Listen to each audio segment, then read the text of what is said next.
As a kid, it was a paradise. I could fish every day, I could swim every day, rode rides at the park, and in those days the park was going full blast.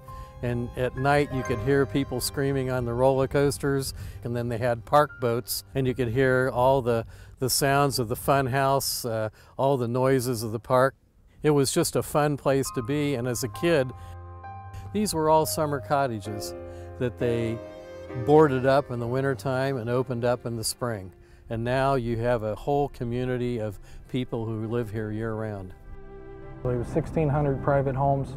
There's 1,900 dock agreements or license agreements on this lake. 6 marinas, 8 restaurants. I mean, there's a lot of moving parts. It sits on 3 counties. It's a bedroom community for Columbus. It's unique that I deal with multiple mayors and commissioners and trustees. It's like being a governor of a small city out here.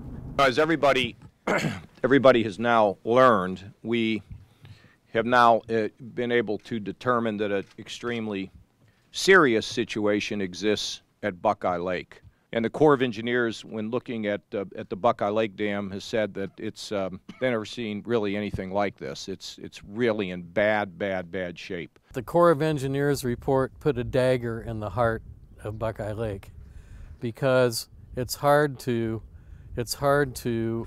refute a report that's that extensive. On the other hand, people don't believe that it's that drastic. When you think of the disaster that it would cause for this lake to be down for a whole summer, economically and ecologically and environmentally, it might cause a worse problem than if the dam flooded slightly. I'm a believer. I kind of walked over here just to kind of re-look at everything, and I thought, this dam isn't going to fail. I'm sorry. People want this lake filled back up, knowing the danger.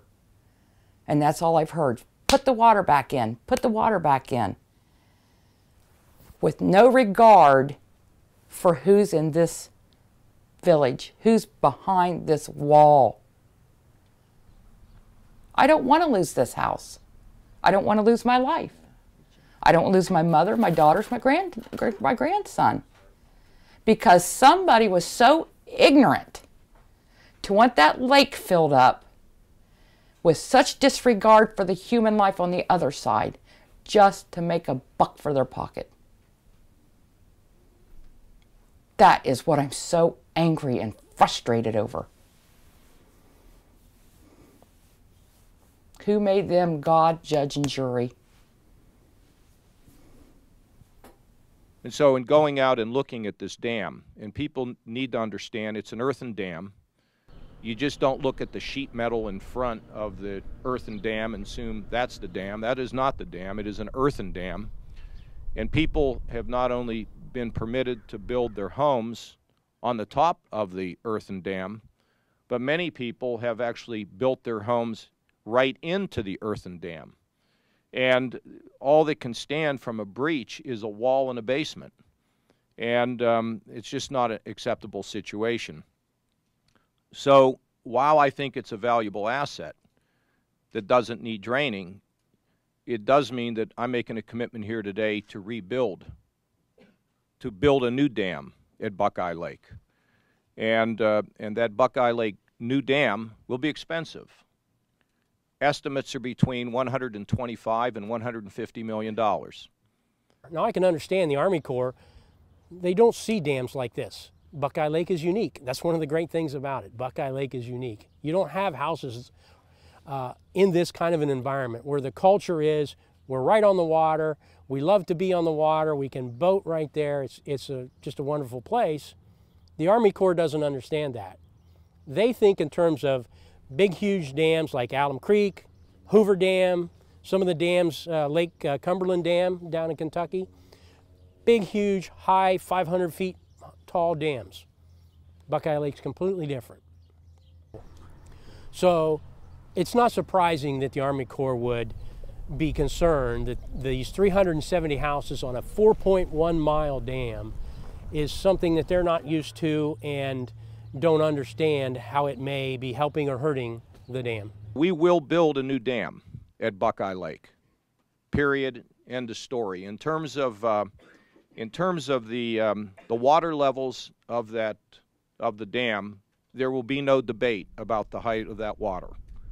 There'll be no negotiations on the height of that water. We have a winter pool situation, which puts less pressure on that dam. We don't want to get into a discussion about, well, if we can have it a little bit higher, we can water ski. You'll have plenty of water skiing once this is done. But in the meantime, we don't want to jeopardize anybody's life. And I hope Governor Kasich sticks to what he said, that he will not raise that water level for 5 years. Because if he does, he will force us to have to leave here. Because I can't live here in fear. What we're looking at here is a quality of life, and recreation is a key component of that. But what we have to do is step back and put public safety and saving lives ahead of public recreation.